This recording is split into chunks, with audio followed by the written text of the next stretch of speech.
Bismillahirrahmanirrahim. Assalamualaikum warahmatullahi wabarakatuh.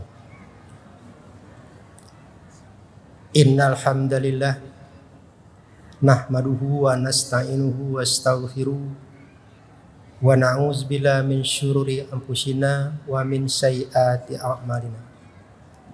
May yahdihillahu fala mudhillalah wa may yudlil fala hadiyalah. Asyhadu an la ilaha illallah wahdahu la syarikalah wa asyhadu anna Muhammadan abduhu wa rasuluh la nabiyya ba'dah. Bapak-bapak dan ibu-ibu jamaah Masjid Al-Jabar yang dirahmati Allah Subhanahu wa taala, marilah kita panjatkan puji dan syukur kehadirat Allah Subhanahu wa taala yang senantiasa mencurah limpahkan rahmatnya kepada kita sehingga kita bisa berkumpul melaksanakan sholat zuhur di masjid yang kita cintai ini. Dan semoga selawat dan salam tetap tercurah kepada junjungan kita Nabi besar Muhammad sallallahu alaihi wasallam, kepada keluarganya, kepada sahabatnya, dan kepada umatnya sampai dengan akhir zaman nanti. Dan selalu kita berdoa semoga Allah selalu membimbing kita dan semoga Allah panjangkan umur kita kepada Ramadan yang akan datang tinggal beberapa hari lagi. Bapak Ibu sekalian, pada kesempatan yang sempit ini sedikit saya akan mengulas fenomena yang sering terjadi di masyarakat kita, yaitu mengumpulkan donasi untuk berbagi makanan. Jadi judulnya mengumpulkan donasi untuk berbagi makanan. Sering kita dengar sekarang itu istilahnya apa? Jumat berkah. Sebentar lagi buka puasa bersama. Suka ada berkumpul. Silakan kumpulkan infak, nanti kita ajak anak yatim berbuka misalkan. Seperti sekarang ini ya. Silakan kumpulkan, nanti kita berbagi makanan. Nah, sekarang gimana hukumnya secara syariah? Nah, ini perlu kita lihat ya. Karena terlupakan ya. Ini perlu kita bahas supaya tidak lupa. Yang akan kita bahas pada hari ini hanya 2 kejadian saja. Jadi kalau seandainya ada orang datang ke masjid, naruh makanan di etalase masjid, silakan dibagikan, itu tidak kita bahas. Atau misalkan ada orang mengumpulkan donasi, kemudian masak, hasil masakannya dibagikan, tidak ada masalah. Kita tidak bahas. Nah, yang akan kita bahas pada hari ini adalah yang akan kita bahas hari ini adalah ada pengumpulan donasi dan pengumpulnya ini membeli kepada pihak ketiga. Yang pertama, sering terjadi begitu kan? Dia kumpulkan donasi, kemudian dia beli kepada pihak ketiga. Yang kedua, kejadiannya seringnya adalah dia kumpulkan donasi, tapi dia sendiri sebagai penjual makanan. Misalkan dia punya kantin, punya restoran, tapi dia mengumpulkan donasi. Nanti yang diberikan untuk dibagian mana? Makanan dari kantin yang bersangkutan. Nah, 2 hukum ini coba kita bagi, kita lihat ya, kita plototin ya. Mudah-mudahan kedepannya kita tidak lupa lagi gitu. Nah, sebelum kita kupas 2 kejadian tadi, saya ulangi ya. Kejadian pertama adalah orang mengumpulkan donasi, dia beli makanan, kemudian makanan dibagikan. Kejadian kedua adalah dia mengumpulkan donasi dan dia sendiri sebagai pengusaha restoran atau penjual makanan. Akibatnya apa? Yang dibagikan itu adalah barang dagang dia. Nah, kita kupas yang 2 ini. Sebelum kita kupas yang 2 ini, tentu kita juga merujuk dalil dulu kan, hukum dulu kan. Yang pertama yang kita ambil sebagai rujukan adalah rukun jual beli atau rukun akad secara umum. Rukun akad itu ada 3 secara umum. Yang pertama ada orang yang berakad. Kalaunya jual beli berarti ada penjual, ada pembeli. Yang kedua, rukun akad adalah ada objek akadnya. Apa dia objek akadnya apa gitu. Ada barangnya, ada harganya, terlihat nyata. Dan yang ketiga ada sigotnya, akad jual belinya gitu. Dalam Islam itu kalau rukun nggak terpenuhi, akad nggak terjadi. Contoh rukun nikah, ada mempelai pria, ada mempelai wanita. Yang datang dua-duanya pria bisa nggak? Nggak bisa. Ya. Makanya LGBT dalam Islam tidak bisa dinikahkan. Itu yang pertama, kita rujukan hukum. Yang kedua rujukannya adalah pendapat ulama. Saya bacakan biar jangan salah ya pendapat ulama. Ada pendapat ulama yang mengatakan bahwa yang pertama adalah andai ada orang yang memberi mandat untuk menjualkan kain misalnya, lantas dibeli sendiri oleh orang yang mendapatkan mandat tersebut, apakah pembelian yang dilakukan oleh penerima mandat tersebut sah? Jadi penjualnya dia, pembelinya dia gitu. Itu pendapat yang pertama. Dia mengatakan apa? Transaksi jual beli yang terjadi tidak sah. Meski orang yang memberikan mandat mengizinkan wakil untuk melakukan pembelian. Itu pendapat yang pertama. Pendapat yang kedua, pendapat dari Lajnah Daimah.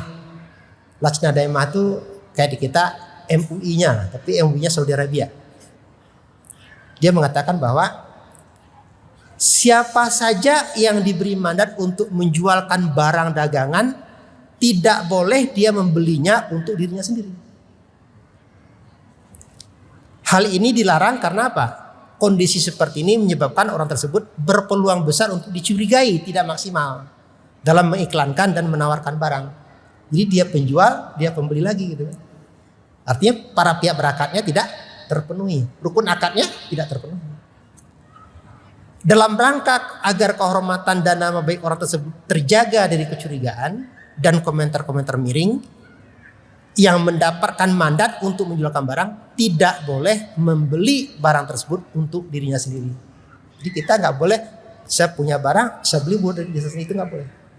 Karena tidak terpenuhi ada pembeli dan penjual. Ini pendapat Lajnah Daimah, MUI-nya Saudi Arabia. Nah, kemudian kita balik kepada persoalan awal tadi. Yang awal tadi apa? Ada sekelompok orang atau orang mengumpulkan dana, dia membeli dagangan tersebut atau barang tersebut atau makanan tersebut kepada pihak ketiga. Kita lihat. Nah, pengumpul, orang yang mengumpulkan donasi itu adalah sebagai wakil dari orang yang memberikan uang untuk membelikan makanan. Akibatnya orang yang mengumpulkan donasi tersebut adalah hanya sebagai wakil dari orang yang punya uang. Artinya apa? Dia tidak punya kewenangan mutlak. Nah, dia harus tunduk kepada orang yang memberikan donasi. Misalkan hari ini kita ada sedekah di masjid, satu kotak 30.000 misalkan. Artinya apa? Ketika orang memberi 30.000, orang pengumpul tadi itu sebagai wakil dari donatur untuk memberikan nasi kotak tersebut seperti 30.000. Yang punya nasi siapa? Donatur. Karena apa? Pengumpul yang sebagai wakil memberikan. Apa akibat dari itu apa? Akibat dari wakil itu apa? Si pengumpul tidak punya kewenangan apa-apa sebenarnya karena dia sebagai wakil kan. Jadi kalau misalkan tadi dikatakan bahwa nasi ini akan sebagian di Al-Jabar, harus di Al-Jabar, nggak bisa pindah ke tempat lain gitu. Karena dia bekerja sebagai wakil daripada donasi. Nah, bagaimana kalau seandainya nasi kotaknya dibeli 20.000, ke donatur bilangnya 30.000, tapi keuntungannya mesti sedekahkan juga misalkan. Begitu gimana? Kalau begitu namanya bukan lagi donasi namanya, tapi namanya adalah antara donatur dengan pengumpul, akadnya bukan donasi lagi, tapi akadnya apa? Jual beli. Kalau akadnya jual beli antara donasi dengan pengumpul, harus memenuhi syarat dan ketentuan jual beli. Apa syarat dan ketentuan jual beli? Sebelum menjual barang tadi kepada donatur, si pengumpul harus sudah punya barangnya. Karena kata Rasul, tidak boleh menjual barang yang tidak kita miliki. Saya beli 1 kotak 20.000. Belum dibeli ini. Tiba-tiba saya umumkan, saya akan membagi makanan pada tanggal 3 Maret di Masjid Al-Jabar, harganya 30.000. Berkumpul orang. Akibatnya apa? Saya dapat untung 10.000 kan? Artinya apa? Saya jual beli dengan donatur, bukan lagi mengumpulkan donasi. Nah, kalau itu terjadi boleh nggak? Boleh-boleh saja. Tapi harus memenuhi syarat jual beli. Apa syaratnya? Sebelum saya mengumumkan, saya harus sudah punya barangnya. Karena tidak boleh menjual barang yang tidak kita miliki. Bahkan kata Rasul, tidak boleh menjual barang yang sudah tidak kita miliki dan belum diserahkan. Saya sudah beli nasi kotak nih, sudah CDP, tapi belum diserahkan. Itu tidak boleh saya jual kepada donatur. Itu yang pertama. Jadi hati-hati ketika kita sebagai pengumpul dan kita bukan penyedia makanan, tapi kita akan beli kepada pihak ketiga. Hati-hati. Apa akad antara donatur dan kita? Itu perhatikan. Apakah akadnya berdonasi atau akadnya jual beli? Kalau berdonasi harus patuh kepada donasi. Tapi kalau jual beli juga boleh. Kita nggak harus patuh kepada donasi kan? Tapi dengan syarat kita harus memenuhi syarat ketentuan jual beli. Nah, yang kedua apa? Kita mengumpulkan donasi dan kitanya sebagai tukang kantin juga, pengusaha restoran juga gitu kan. Oke, kita bilang kumpulkan, nanti kita beli kepada kantin kita sendiri. Nah, itu menurut fatwa tadi tidak sah itu akad jual belinya. Kenapa? Membeli buat diri sendiri tidak boleh. Bahkan di fatwa ini dikatakan bahwa kepada anak, istri, dan paman itu tidak boleh.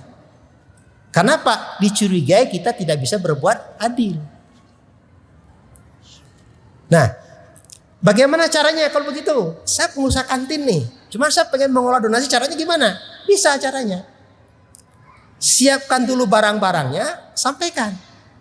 Saya punya box nasi yang sudah saya siapkan, harganya 20.000. Kalau mau beli, boleh silakan. Nanti boleh donasikan ke sana. Di sana banyak orang yang bersedia menerima. Nah, jadi akad antara kantin dengan donatur apa? Jual beli. Tapi ingat bahwa pembeli berhak menentukan kemana nasi itu diberikan. Boleh saya beli 10 box, cuman kasihkan kepada ibu-ibu saja. Harus begitu. Tidak boleh tukang kantin memberikan syarat. Oh nggak bisa Pak, ini nasi udah saya siapkan, harus berikan sini. Nggak boleh. Kenapa nggak boleh? Bertentangan dengan prinsip jual beli. Karena kalau membeli itu artinya apa? Orang memiliki seutuhnya, dia punya hak penuh. Jadi kalau saya beli nasi box di kantin, saya punya hak penuh. Mau saya kasih kemanapun silakan. Dan nantinya pedagang itu sebagai wakil dari pembeli untuk menyerahkan kepada pihak lain. Di mana kepada siapa pembeli berhak menentukan persyaratan. Nah ini hati-hati. Ini sebentar lagi kan bulan puasa nih ya, buka bersama ya. Kemudian kumpulkan sedekah, kita belikan tajil kan. Nah lupa mana yang jual beli, mana yang donasi. Ingat tuh, jangan tertukar-tukar. Ya. Soalnya nanti jual beli tidak sah, akibatnya pekerjaan juga tidak sah. Kok ibadahnya ribet amat? Ya, ibadah itu ada aturannya. Jangan sampai datang ke Al-Jabar ini karena mumpung jarang ke Al-Jabar, mumpung tidak sama imam, saya sholat duhurnya 5 rakaat aja deh. Kan gitu kira-kira kan nggak bisa. Aturannya 4 rakaat gitu. Nah, kita jarang mempelajari hal-hal yang berhubungan dengan muamalah ini gitu ya. Nah, supaya jangan jangan kita terlupakan lagi, silakan ditonton ulang YouTube-nya dan jangan lupa di like and share. Sekian, mohon maaf yang tidak berkenan. Terima kasih. Assalamualaikum warahmatullahi wabarakatuh.